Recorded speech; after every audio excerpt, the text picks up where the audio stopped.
Selamat bertemu kembali anak-anakku sekalian pada pembelajaran tutorial. Kali ini kita akan membahas topik membaca timetable atau membaca jadwal penerbangan, mata pelajaran pemesanan dan perhitungan tarif penerbangan. Adapun kompetensi dasar yang akan kita bahas pada kesempatan hari ini yaitu 3.2, menerapkan pemesanan tiket penerbangan, dan keterampilannya yaitu 4.2, membuat reservasi tiket penerbangan. Tujuan pembelajaran pada video tutorial kali ini, anak-anakku sekalian, diharapkan kalian atau peserta didik dapat membaca jadwal penerbangan secara manual maupun computerized. Computerized itu maksudnya kita langsung membaca timetable dengan menggunakan aplikasi yang ada di komputer, ya. Ini adalah materi untuk kelas 11 UPW semester 3. Baik anak-anakku sekalian, di layar monitor kalian ini adalah contoh flight schedule information manual atau time jadwal penerbangan manual. Jadi tanggalnya di situ udah ada muncul di situ tanggal 29 Agustus 2021.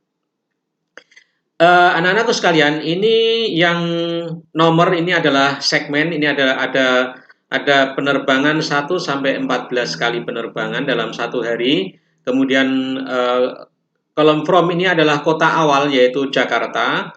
Dalam hal ini menuju ke Bali atau Denpasar, ya, dengan city code DPS. Ini adalah kota awal, ini adalah kota tujuan. Kemudian departure time-nya di sini udah jelas 05.40.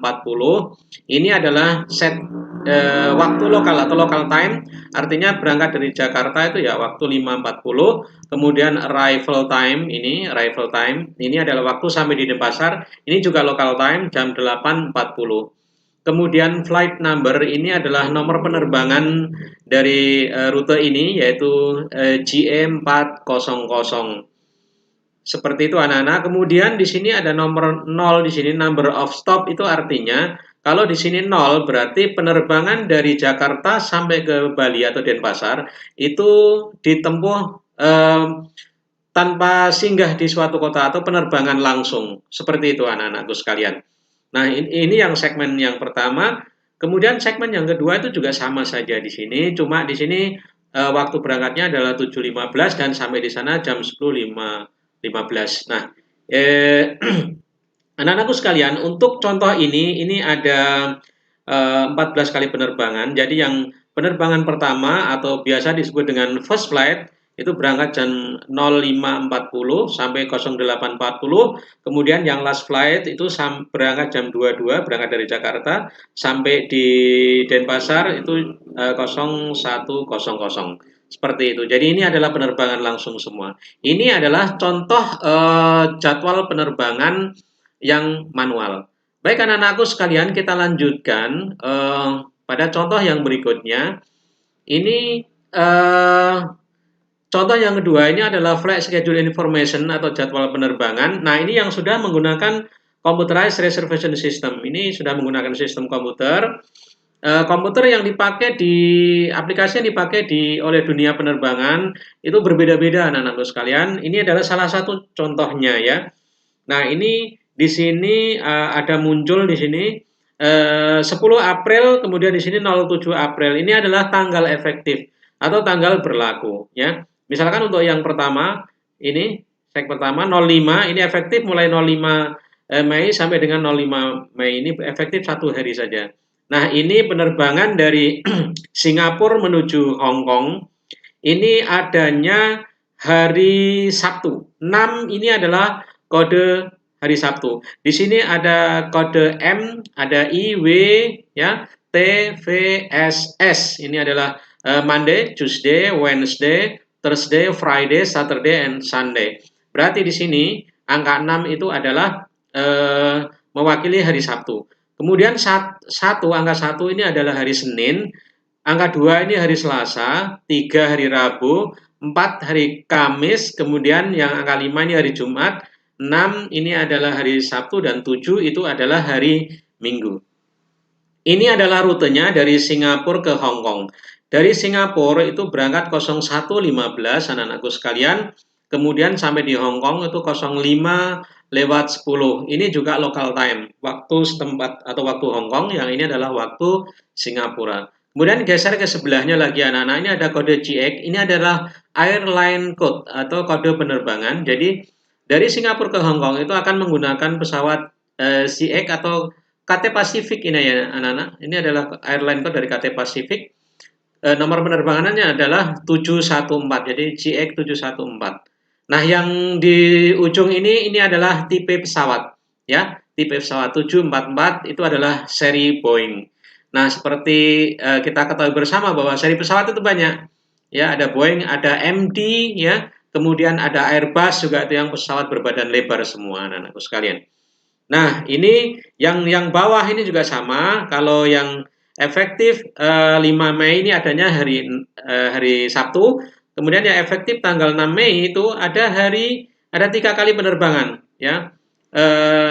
Dalam 1 minggu ada 3 kali penerbangan. Hari Senin ada, kemudian hari Selasa juga ada, kemudian hari Minggu ada ya. Itu Singapura Hong Kong 01.15. Kemudian yang efektif mulai 20 April sampai dengan 1 Mei ini ada setiap hari ya, daily istilahnya, setiap hari ada dalam 1 minggu. Adapun berangkatnya sama, yaitu dari Singapura jam 1.15 sampai di Hong Kong jam 5.50 menggunakan KT Pacific dengan nomor penerbangan 714. Ini tipe pesawatnya juga Boeing 744. Ini salah satu contoh yang timetable atau jadwal penerbangan yang menggunakan komputer.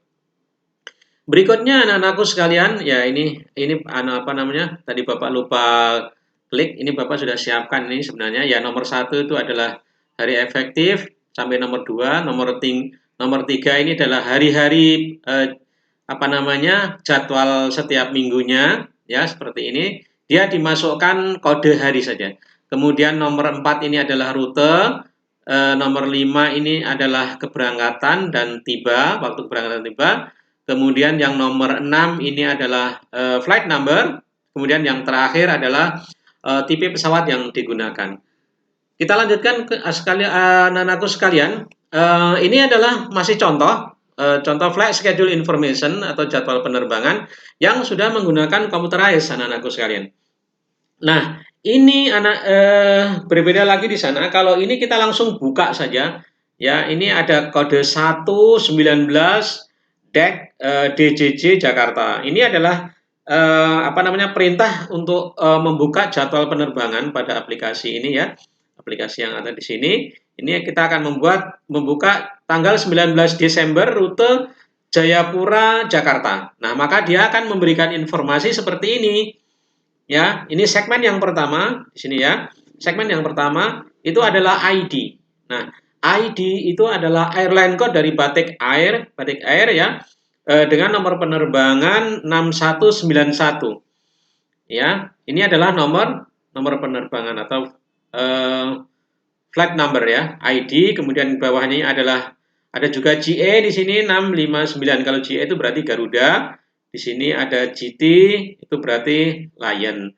Ya, seperti itu anak-anakku sekalian. Kemudian yang berikutnya, ini ada kode C9D9I9 Z0Y9. Nah, yang C9 ini semuanya adalah class of service atau kelas pelayanan. C itu adalah kelas bisnis anak-anakku, C9. Di sini kalau ada kode angka 9 ini berarti seatnya masih ada untuk tanggal 19 Desember masih tersedia. Ya, kemudian yang sebelah sini ini adalah subkelas bisnis, artinya masih kelas bisnis. Di 8 ini masih ada, ini I juga masih ada. Ini yang kelas Z, ini kosong. Kalau kosong begini sudah habis, ya. Seatnya sudah habis. Kemudian yang sebelah sini ini adalah kelas ekonomi. Kelas ekonomi Y9 ini juga tanggal 19 Desember, rute Jayapura Jakarta masih ada. Ini juga masih, ini subkelas ekonomi ke sini. Nah, yang di sini yang kodenya sudah 00 ini berarti sudah terjual. Seatnya sudah habis ya. Jadi ini adalah flight number, ini adalah kelas, kemudian yang ini adalah rute. Rute penerbangan DJJ itu adalah city code dari Jayapura nama bandar udaranya adalah Sentani, sampai di Jakarta. Dari Jayapura ke Jakarta, berangkat dari Jayapura 6.50, kemudian sampai di Jakarta pukul 10:10. Kelihatannya cepat ya anak-anak, tapi ingat bahwa Jayapura dengan Jakarta ini berada di zona waktu yang berbeda. Jayapura itu ada di zona waktu bagian timur, sedangkan Jakarta itu berada di zona waktu bagian barat. Nah, selisihnya itu 2 jam gitu. Makanya ini kalau di sini ada informasi 5H 20 min. Ini artinya lama penerbangan, ini sudah dicantumkan di sini. Itu adalah 5 jam 20 menit ya.